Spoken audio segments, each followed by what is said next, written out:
Welcome to summer. It's time to plant the warm season crops.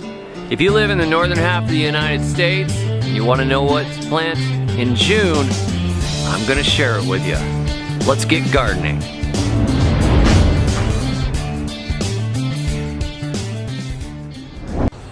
Don't worry about beets. Don't worry about lettuce. Don't worry about those so-called cool season crops like kale and peas. No. This is summer, man.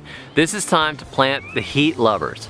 If you plant lettuce right now, it's generally gonna go to seed. It's gonna be bitter. It's not gonna be as delicious as in the cooler season.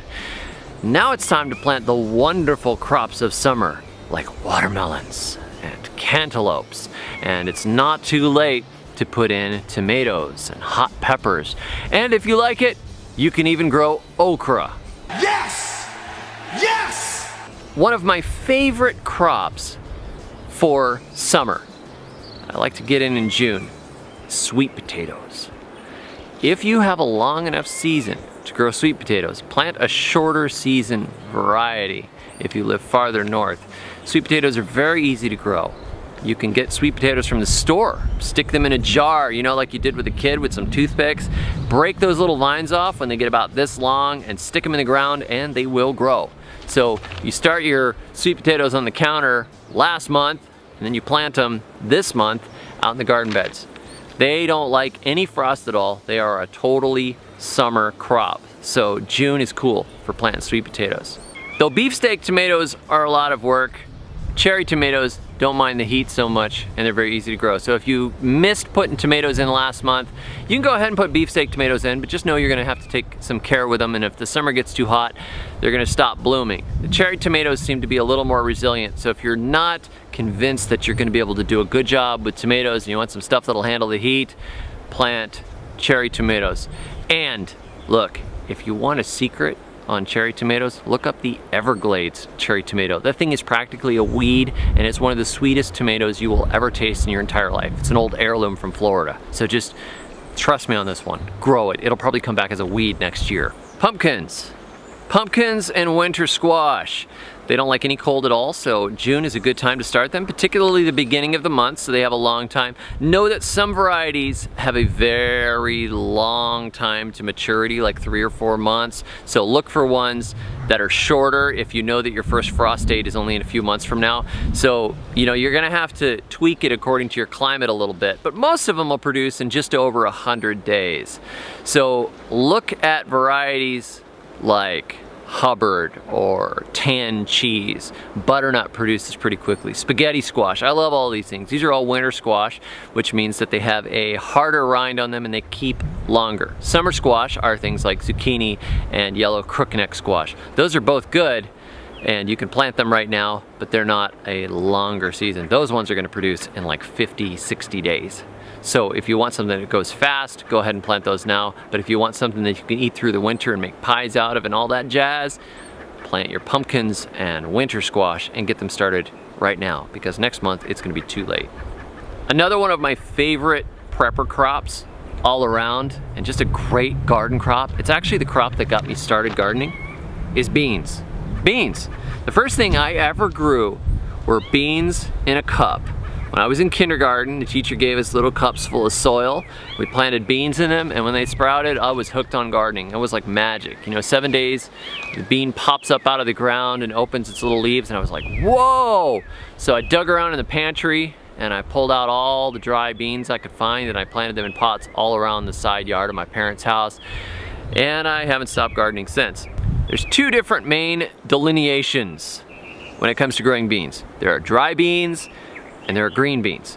Green beans are harvested when they're immature.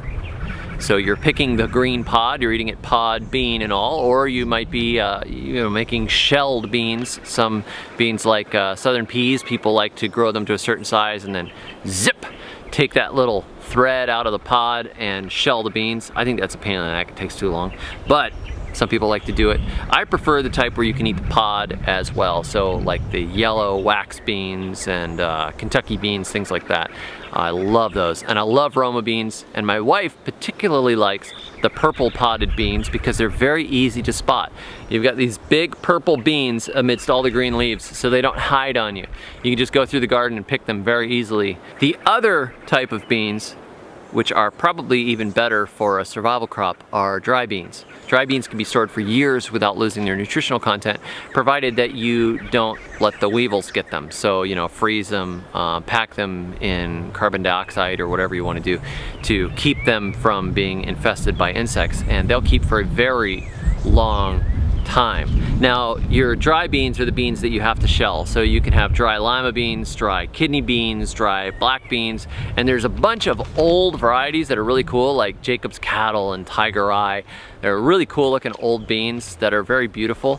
I kind of have a thing for these dry beans, but in places where you have wet falls, the dry beans don't generally do as well. If your climate gets drier in the summer and the fall, the shelling beans are great. Dry beans are fantastic because they don't rot in the pods. If you start to get rain as it comes into the fall and you have a really wet fall, they'll often rot in the pods, or they'll start sprouting in the pods, or they'll mold in the pods, and that's no good, obviously. You want them to dry on the plant or close to being dry on the plant, and then you pick them and dry them inside. But dried beans are an excellent survival crop, and they're very easy to grow. And another benefit of growing beans is wherever you grow beans, the ground gets better, because beans have a symbiotic relationship with certain bacteria that fix nitrogen. So if you have a piece of ground that's only so-so, it's not very rich, plant beans there first. The next plant you plant after beans is going to do better because the beans will leave extra nitrogen behind. Another wonderful crop of summer is the cucumber. You can get bush varieties of cucumbers, which don't produce as much, but they don't take as much space. They tend to produce close to the ground. Their nodes are closer together, which means the joints of the plant are closer together, so the blooms are closer together.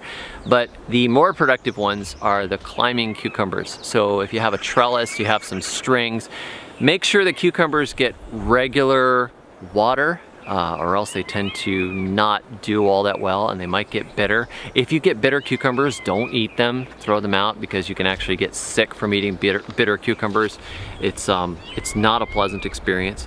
But if they're sweet, that usually means that they've been grown with enough soil fertility and they have had plenty of water through the season. And you want to grow them on nice trellises and give them some space so they can climb and get lots of sun on the leaves, and they'll make cucumbers very quickly. Usually cucumbers start producing in as little as 50 days or so. They start making cucumbers, and if you keep them picked, don't let them turn into like Zeppelin size. You know, get them picked as they grow, and you'll have cucumbers for a longer season. If you let them get really big and they start to turn yellow and the seeds start to ripen inside of them, it's too late. The plant usually gives up because it says, I've reproduced, I'm done.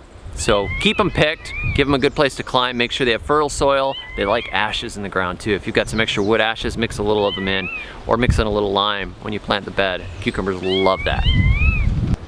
Finally, in the summer, you've got lots of green material around your yard and around the neighborhood. You can get grass clippings and wood chips and all that kind of stuff. Gather those things while the gathering is good. Make yourself an easy compost pile and stack it up.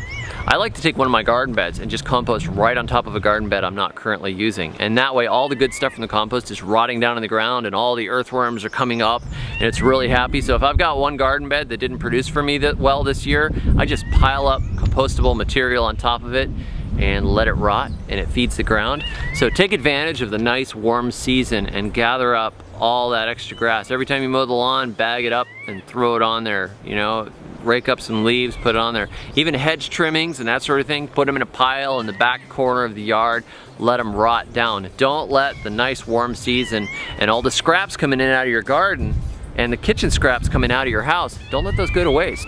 Go ahead and make a compost pile now in the summer and get it cooking and get it working.